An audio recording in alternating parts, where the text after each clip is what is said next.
Seguimos en Punto de Partida dialogando con Carlos Chiarulli, director de Recursos Naturales de la provincia de Santa Fe. Decíamos, Carlos, al principio del otro bloque que, bueno, los politólogos y distintos especialistas, científicos, están hablando de un colapso ambiental, de una crisis civilizatoria, bien digo, y esto tiene una repercusión directa en la forma de producción del capitalismo, ¿no? El capitalismo es un sistema devorador de seres humanos y de recursos naturales, sí. Y esto tiene fecha de extinción antes de llegar a la extinción, ¿no? de nuestra civilización y de esta forma de producción. Hay alternativas y me imagino que, bueno, la agroecología es una de ellas, pero me imagino que desde el Estado y desde la comunidad hay alternativas para ir trabajando, ¿no? Sí, esa visión que planteaba vos, una visión un poco apocalíptica del colapso mundial. Yo espero que no. A ver, yo creo que hay tres escenarios posibles, ¿no es cierto? Uno es el que planteas vos, un escenario... No, ya sé, hacías mención. El que plantea mucha gente, sí, sí.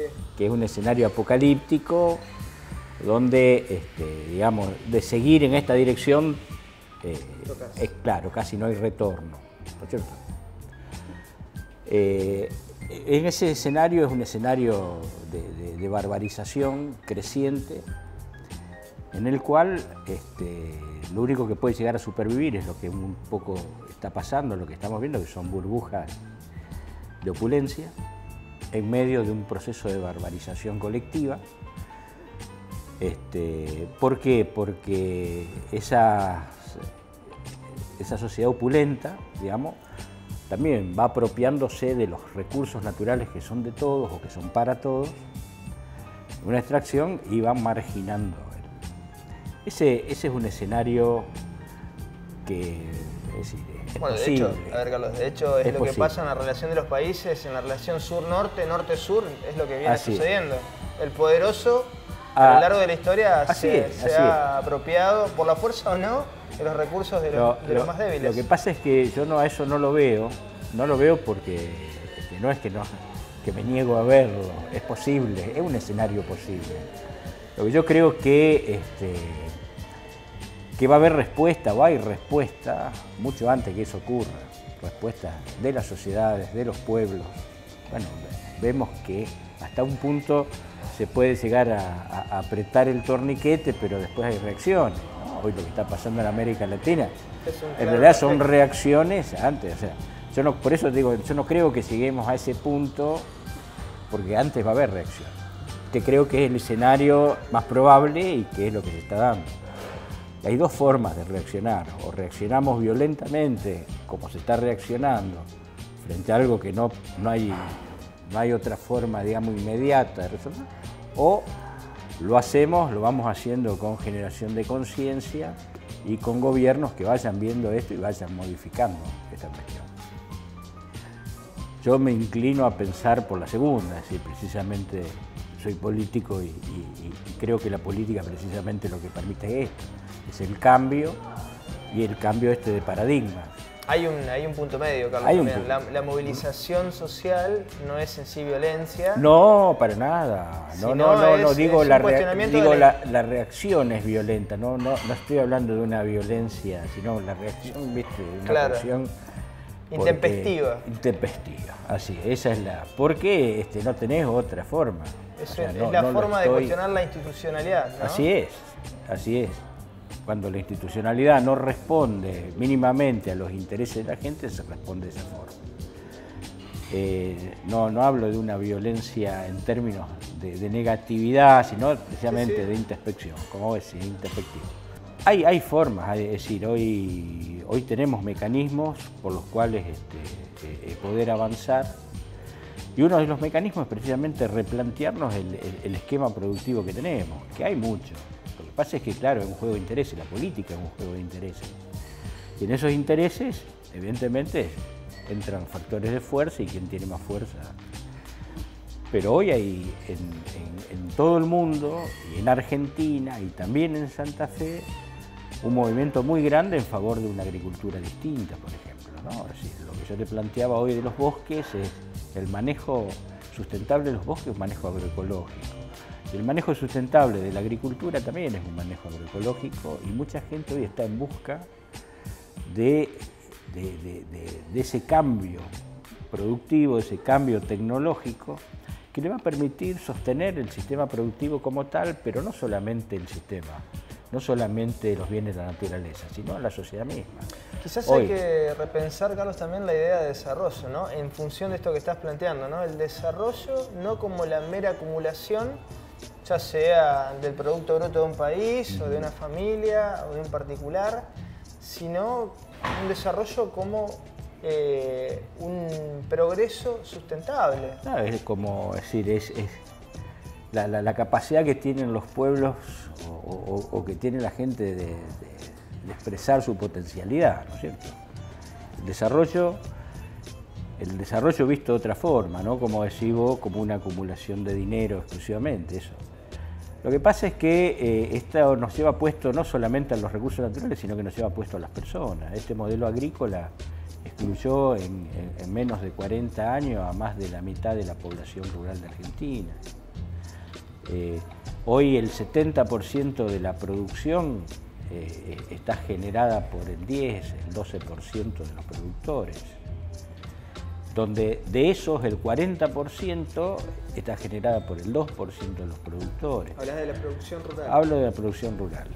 Y tanto la pecuaria como, porque antes hablábamos solamente de la agrícola, pero en la pecuaria también, es decir, los sistemas de intensificación de la ganadería, en sistemas estabulados, también produjo una concentración muy grande. Hoy incluso los tambos mismos, el tambo de 50, 70 hectáreas, que era el que tenían nuestros padres o nuestros abuelos, bueno, hoy ya ese prácticamente desapareció. Hoy hay sistemas estabulados donde los tambos tienen que tener entre 500 y 1000 cabezas. Eso produce una expulsión de gentes del campo, porque para eso tenés que tener capital. Y estamos perdiendo incluso la ruralidad como lo rural como espacio de vida, lo perdimos. Hoy lo rural es un espacio para producir, antes era un espacio para vivir. Ahora, ¿no? Lo paradójico de Argentina, pensando en otros países, lo que ha sucedido en otros países se han desarrollado a partir de un concepto de producción micro, sí. ¿no? En lo Italia, rural. Bueno, te ha tocado vivir en Israel, sí, también, en la experiencia de los kibutzim y los moshavim. Sí. Y Estados Unidos con su reforma agraria que ha, digamos, subdividido las parcelas en pequeñas parcelas para ese territorio tan extenso. Argentina es todo pensado en la inmensidad, ¿no? Para lograr. Terrateniente, la producción macro. ¿No será el momento de repensar este sistema, también teniendo en cuenta lo que está sucediendo en las ciudades, el colapso de las ciudades? Sin duda, yo soy un convencido que un país distinto requiere un campo distinto. No se puede pensar en un país donde la población, el 97% de la población está concentrada en urbes, solamente un 3% rural, y de ese 3% solamente el 1% es disperso, o sea, rural disperso en el territorio. Vivimos en un territorio totalmente deshabitado, inhóspito, desértico, en cuanto a presencia de personas o de gente. La octava superficie mundial no tiene gente ocupando el territorio, interior, con todo lo que eso incluso implica. Sí, desde el punto de vista geopolítico, ¿no? Políticamente también. Entonces, tenemos que replantear esas unidades macrocefálicas, como son esas grandes urbes, con la huella ecológica que eso implica, ¿no? Porque, es decir, para sostener esas grandes urbes, evidentemente el proceso extractivo que hay también es muy grande, pero para colmo no genera mano de obra. Hoy, en un desarrollo industrial con la tecnología, digamos, que viene, ¿no? y que ya está mucho en la cibernética y en la robotización, donde las personas, viste, cada vez tienen menos posibilidades de tener ese modelo industrial que había hace 50 o 70 años atrás, de las grandes fábricas con mucha gente. Evidentemente, la única solución que hoy tenemos para brindar trabajo genuino, es el campo, replantear la producción agraria, la producción de alimentos para consumo en pequeñas unidades familiares, que sean intensivas en mano de obra, o sea, en trabajo y no tanto en capital. Hoy la agricultura es altamente intensiva en capital, la mano de obra que ocupa tiene una productividad enorme precisamente por eso, y queda marginada toda la otra población que vivía alrededor. La muerte de los pueblos, yo soy de un pueblo, la muerte de los pueblos viene aparejada por eso. Antes los pueblos, su economía estaba en la ruralidad que tenía alrededor, donde el agricultor no solamente iba en busca de servicios al pueblo, sino también volcaba toda su producción o su dinero al pueblo. Cuando eran 300 agricultores en un pueblo chico, la cosa tenía un color. Cuando son 5 productores, dueños, digamos, de la colonia, y la gente vive, esos productores ni siquiera viven así, o sea que ni siquiera gastan. Sí, así. viven en las grandes ciudades. Entonces, estos pueblos chicos empiezan a morir porque no tienen una economía asociada al territorio, sino que ese territorio, ¿viste?, genera riqueza que va hacia otro lado. Entonces, hay que repensar todo eso, implica repensar el campo. O sea, ahora, hoy estamos parados en medio de un escenario de crisis social, política, económica en Argentina muy fuerte. ¿Hay material de sobra para revertir este escenario? Yo creo que sí, sin duda. Lo que pasa es que, bueno, es una cuestión política, hay voluntades políticas, Hoy el campo, digamos, si hoy tenemos una muy buena política agraria, el campo puede absorber, en términos, te hablo, de 5 años, 8 años, pero miles y miles de familias. Lo que pasa es que también hay que pensar, cuando hablo, te digo, una ruralidad distinta, también hay que pensar un campo distinto, pero también el campo distinto implica escuelas rurales, implica caminos, implica infraestructura, posibilidades de que la gente pueda construir. Hoy hay que reconstruir viviendas en el campo. Implica, o sea, pensar el territorio en forma distinta, ¿no? Y poblar el territorio. Y también implica un cambio cultural muy fuerte, Carlos. Sin duda, porque nosotros, por lo menos el sistema que nos vende hoy, el modelo dominante, si se quiere, que el progreso, la calidad de vida, entre comillas, está en las ciudades. Sí, no, evidentemente no es así. Precisamente decimos, en las ciudades cada vez hay más problemas de inseguridad, cada vez más problemas de violencia, cada vez hay más problemas de hábitat, de vivienda, hay problemas de todo tipo, hay ciudades que son tomadas, ¿no? Es decir, entonces, la delincuencia tiene que ver directamente con eso. Nosotros la no podemos concentración, ¿no? Así es, la concentración y la falta de posibilidades. Entonces, hoy una Argentina con un campo como el que tenemos, un espacio, es decir, evidentemente hoy pensar en un país distinto significa pensar en una ruralidad distinta, en un campo distinto, ¿no? Con todo lo que eso implica, o sea, no es solamente tierra y distribución de tierra, sino que implica toda una política general de ocupación del territorio, de dar posibilidades a volver a ocupar los pueblos, que la gente migra, ¿no? Es decir, los jóvenes están migrando porque no ven posibilidades allí. Me imagino que frente a los problemas ambientales que hay en el interior profundo por el modelo extractivista, la pérdida de nutrientes del suelo, la desertificación. Eso agrava más. Bueno, pero digamos, también hay soluciones frente... Seguro. Hablábamos... Hay modelos productivos que tiran por la borda esto acá, claro. Lo que pasa es que este modelo de gran escala es un modelo que se basa básicamente en el uso de químicos, en el uso de semillas de alta productividad, que se llaman, en realidad son transgénicas, no son de alta productividad, sino que son altamente productivos en la medida en que tengan la cantidad de insumos que tienen que tener, o sea, alta fertilización, riego, etcétera, etcétera.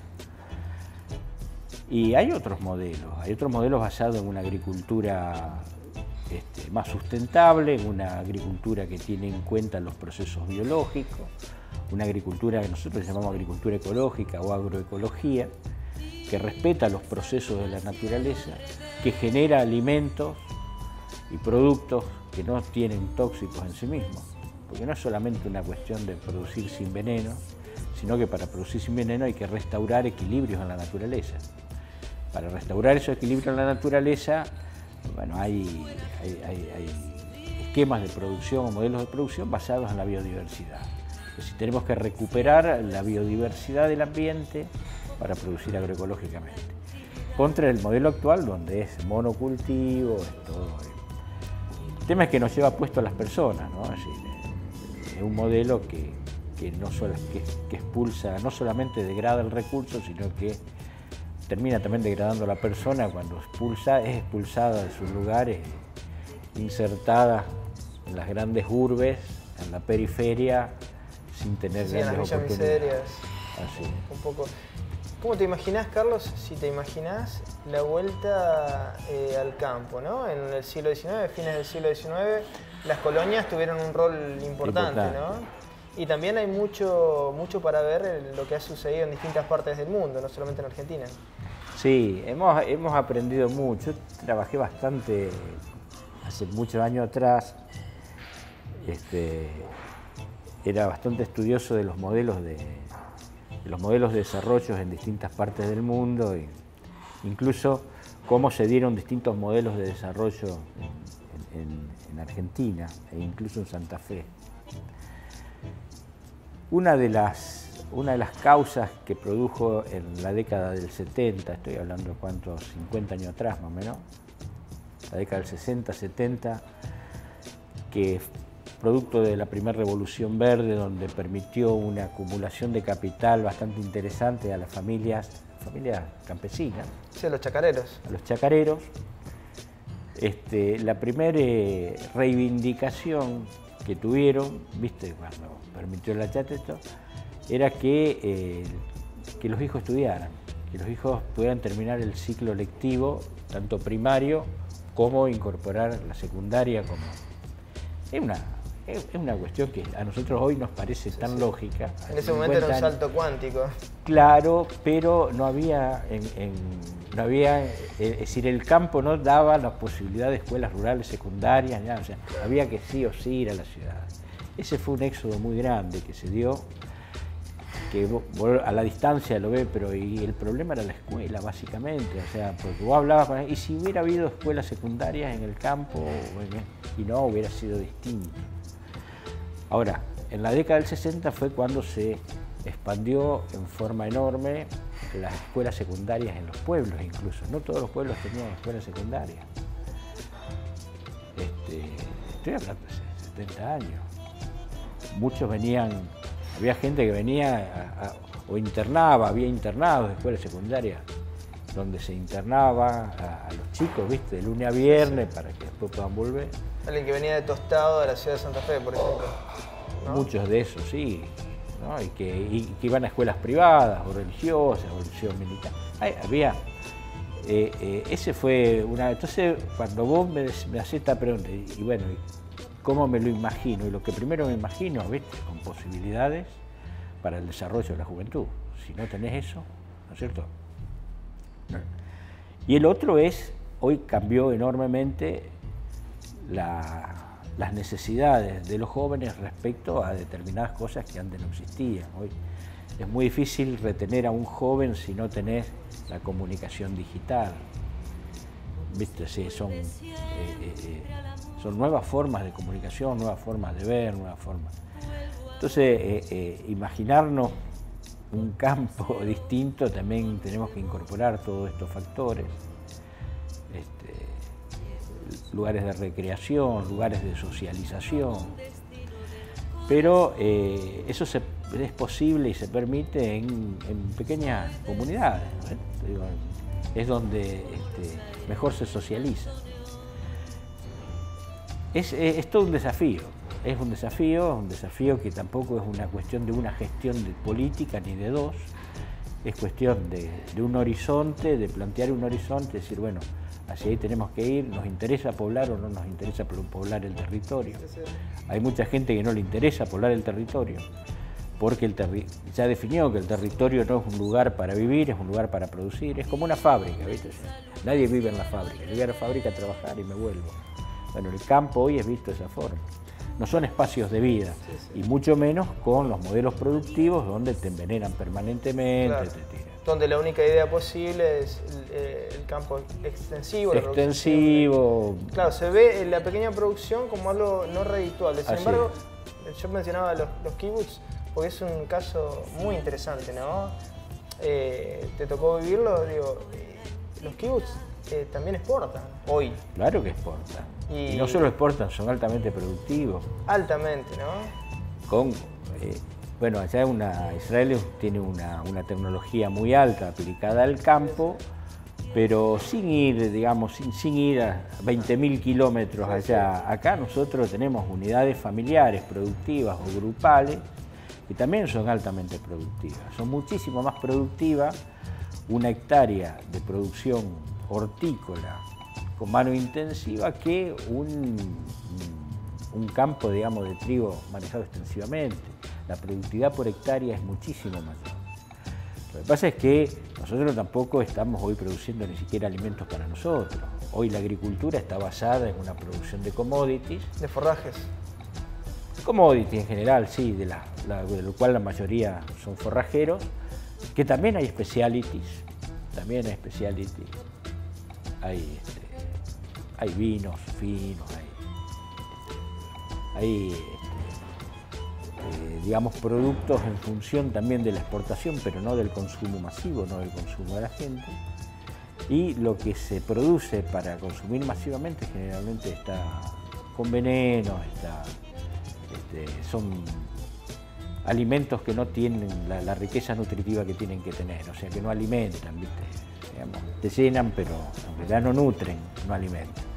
Bueno, eso también hay que revertirlo. Eso tiene mucho que ver. Muchísimos desafíos nos tocan, Carlos. Muchísimos, es decir, más que a nosotros, creo a la generación que viene, ¿no? Es decir, ya estamos.